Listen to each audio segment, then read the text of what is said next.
नमस्कार, मैं दीपक कुमार स्वागत करता हूं आपके अपने YouTube चैनल गुरुकुल पॉइंट में।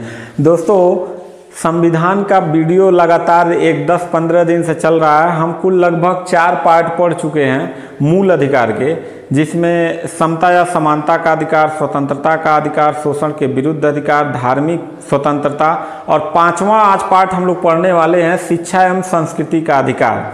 शिक्षा एवं संस्कृति का अधिकार किस प्रकार का दिया गया है, किन किन को दिया गया और क्यों दिया गया है, और इसका मतलब देने का कारण क्या रहा है, इन सब के विषय में हम लोग बात करेंगे। ठीक है, तो एग्जाम के दृष्टिकोण से यहाँ से प्रश्न आते हैं और किस टाइप के प्रश्न आते हैं इस पे भी हम लोग चर्चा करेंगे। तो देखेंगे कि अनुच्छेद जो है कि 29 से 30, अनुच्छेद 29 से लेके 30 तक हमको शिक्षा एवं संस्कृति का अधिकार दिया गया है। और किनको दिया गया है ये पहले समझ लेते हैं कि शिक्षा एवं संस्कृति का अधिकार किनको दिया गया है। सभी वर्गों के साथ साथ जो अल्पसंख्यक वर्ग हैं उनको भी शिक्षा एवं संस्कृति का अधिकार दिया गया। एग्जाम्पल के तौर पे, जैसे जब हिंदुस्तान और पाकिस्तान का बंटवारा हुआ तो पाकिस्तान एक अपना अलग संविधान बनाया, हिंदुस्तान एक अपना अलग संविधान बनाया। हिंदुस्तान में आज भी इतनी आज़ादी है और इतना मतलब इतने जाति और धर्म और संप्रदाय के लोग हैं और सब एक साथ मिलजुल के एकदम मस्ती से रहते हैं। सिर्फ 1% जो मतलब दंगा कराने वाले दोगले हैं उनको अगर साइड कर दिया जाए, 99% लोग खुश हैं, किसी को कोई दिक्कत नहीं है। लेकिन शर्त यह कि 1% वाला 99% वाले लोगों को हमेशा डिस्टर्ब करके रखता है। ठीक है, वो कोई भी हो सकता है, पॉलिटिशियन हो सकता है, अन्य मतलब राजनीतिक लोग हो सकते हैं। 1%, बाकी 99% या हर जाति धर्म के लोग अच्छे से हैं क्योंकि उनको इस टाइप का संविधान मिला है। यहीं पाकिस्तान में जाइएगा तो अल्पसंख्यक वर्गों का बड़ी थुराई वहाँ सब करते हैं। यानी वो मुस्लिम कंट्री है, वहाँ इस्लामिक कानून केवल लागू है, वहाँ हिंदू को, सिखों को, बौद्धों को, जैनों को मतलब पैर की जूती के बराबर भी सम्मान नहीं मिलता है। इसलिए आज वहाँ देख लीजिए कि वहाँ के लोग जो अल्पसंख्यक वर्ग के लोग हैं वो हमेशा मेंटली डिस्टर्ब रहते हैं। कब उनके घर में बम फोड़ा जाएगा, कब हत्या हो जाएगा, कोई गारंटी नहीं है। लेकिन अपने देश का संविधान पढ़े लिखे लोग बनाए थे और वहाँ के जानते ही हो कितना पढ़े लिखे हैं सब बेहुदा, कुछ नहीं पढ़े लिखे हैं। तो यहाँ हम समझेंगे कि अल्पसंख्यक वर्ग में, अब अल्पसंख्यक किसे कहेंगे बाबू? ऐसा संख्या जो अन्य संख्याओं के मुकाबले में एक स्थान पे कम हो। जैसे हमारे यहाँ बौद्ध हैं, मुस्लिम हैं, जैन हैं, यहूदी हैं, पारसी हैं, ईसाई हैं, ये सब क्या हैं? अल्पसंख्यक वर्ग हैं, यानी इनकी संख्या कम है। तो जो अल्पसंख्यक वर्ग हैं उनको जो संख्यक वर्ग है कहीं दबा न दे, कहीं डिस्टर्ब न कर दे, इसी के लिए उनको अधिकार दिया गया है। तो 2 अनुच्छेद यहाँ पे वर्णन है, एक अनुच्छेद 29 और 30, इसी को हम समझेंगे। ठीक है, चलिए यहाँ देखते हैं। तो अनुच्छेद 29 कहता है कि अल्पसंख्यक वर्ग को उनके भाषा, लिपि, संस्कृति बनाए रखने की स्वतंत्रता देता है। यानी उनको अपनी भाषा, लिपि और संस्कृति बनाए रखने की स्वतंत्रता देता है। इसके आधार पर कह रहा है कि भाषा एवं जाति और धर्म के आधार पर उनसे कोई विभेद नहीं होगा। किसमें? विद्यालय संस्थान में। ठीक है, शिक्षा में। जैसे मान लीजिए कहीं आप एडमिशन कराने गए तो आप बोलने वाले कन्नड़ हैं या फिर उर्दू बोलने वाले हैं, तो मान लीजिए हमारा विद्यालय है तो मैं एडमिशन के लिए मना नहीं कर सकता हूँ, आपको करना पड़ेगा। चाहे वो भारत के किसी स्टेट से आया हो, कोई भी लैंग्वेज जानता हो, किसी भी धर्म का हो, किसी भी जाति का हो, तो वो उसको एडमिशन से आप रोक नहीं सकते हैं। अगर रोक देंगे ना तो आप उसके मूल अधिकार का हनन कर रहे हैं, तब आपको जेल हो जाएगा। ठीक है, लेकिन यहाँ पे एक दिक्कत आने लगा। जैसे मान लीजिए कि ये कोई एक गांव है, मान लीजिए आपका गांव है, यहाँ पे एक विद्यालय चलता है, मतलब एक मान लीजिए एक मोहल्ला है या फिर एक मतलब नगर पंचायत है, यहाँ पे एक विद्यालय चलता है। ठीक है, और एक चलता है मदरसा और एक चलता है मान लीजिए कि हिंदी मीडियम का कोई स्कूल चलता है। इसमें मान लीजिए कोई ऐसी महिला आ गई, मतलब लड़की आ गई जो बुर्का पहन के आ रही हो। ठीक है, तो ऐसे में क्या होता था कि जैसे मान लीजिए कि यहाँ का जो बच्चा लोग होता था, कोई बुर्का नहीं पहना रहता है। अब एक ठो जाएगा तो उसको लोग मतलब बार बार देखेंगे, बार बार मतलब बच्चे लोग डिस्टर्ब करेंगे। यहाँ एडमिशन से नहीं रोका जाएगा, लेकिन उसको अनकंफर्टेबल महसूस होगा।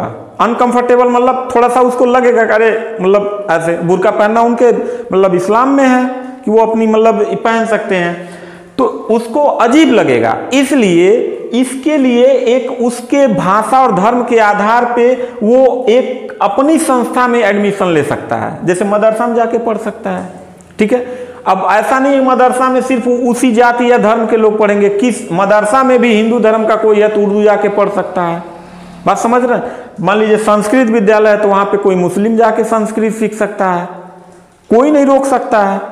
तो यहाँ पे उनकी भाषा, जाति और धर्म के आधार पे विभेद नहीं किया जाएगा। मान लीजिए आप मुसलमान हैं तो आपको बनारस के हिंदू विश्वविद्यालय में क्या आपको नहीं पढ़ने दिया जाएगा? पढ़ने दिया जाएगा बाबू। वो तो सिर्फ आप भाषा सीखने जा रहा है ना, वहां तो लैंग्वेज पढ़ाया जा रहा है। अब संपूर्णानंद संस्कृत विद्यालय में मान लीजिए कोई मुसलमान है, संस्कृत पढ़ना चाहता है, क्या संपूर्णानंद संस्कृत विश्वविद्यालय नहीं पढ़ने देगा? उनको पढ़ने देगा, क्योंकि आपके मूल अधिकार में है। तो किसी के भी उसकी भाषा, जाति के आधार पर विभेद नहीं किया जाएगा, यह अनुच्छेद 29 कहता है।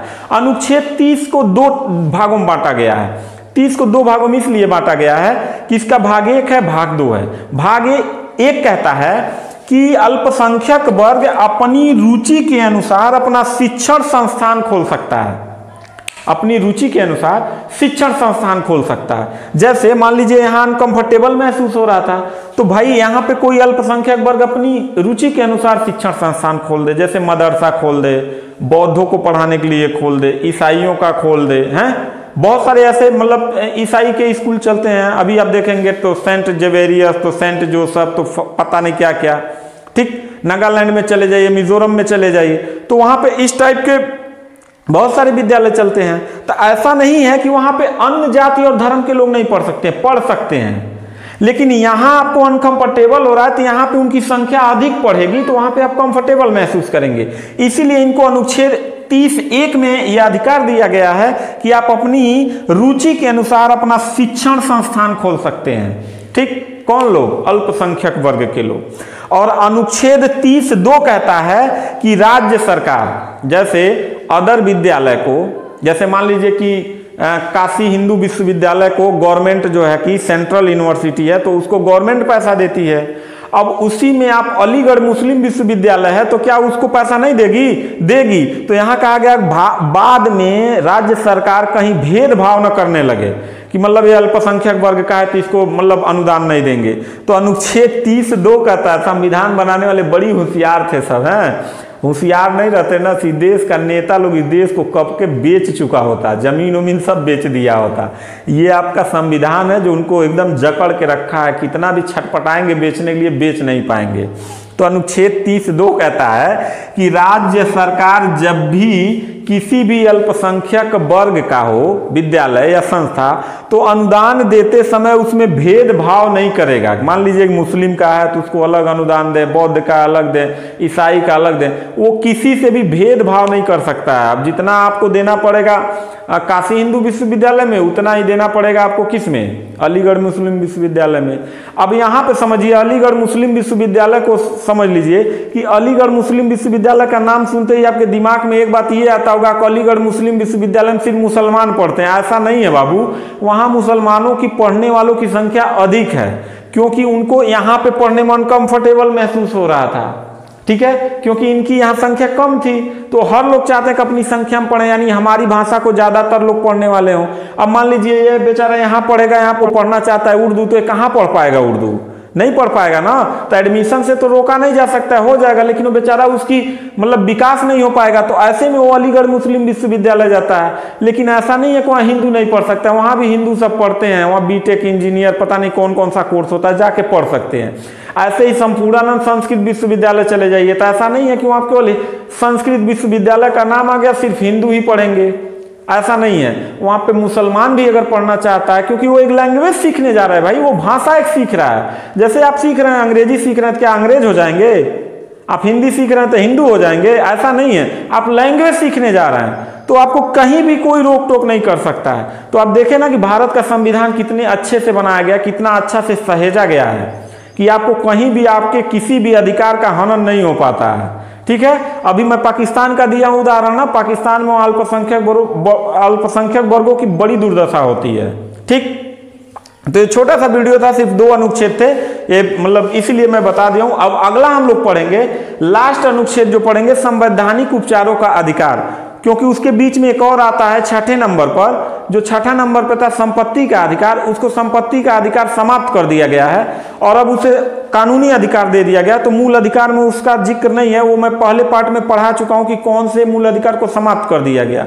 तो अनुच्छेद 31 को समाप्त करके अब उसको 300 क में रखा गया या 301 में रखा गया। अब वो मूल अधिकार के बजाय क्या बन गया है, कानूनी अधिकार बन गया। तो उसको नहीं आपको पढ़ना है। बाकी अनुच्छेद 32 जो है आपका, ये अनुच्छेद 32 संवैधानिक उपचारों का अधिकार, इसको आप जो है कि अच्छे से अगले वीडियो में पढ़ेंगे। और इसके 4 वीडियो अगर आप नहीं देखे हैं तो डिस्क्रिप्शन बॉक्स में चले जाइए, वहां पे चारों पार्ट का मैं लिंक दे रहा हूं। मूल अधिकार का चारों पार्ट अगर आप देख लेंगे, मूल अधिकार से आने वाला एक भी क्वेश्चन आपका गलत नहीं होगा बाबू।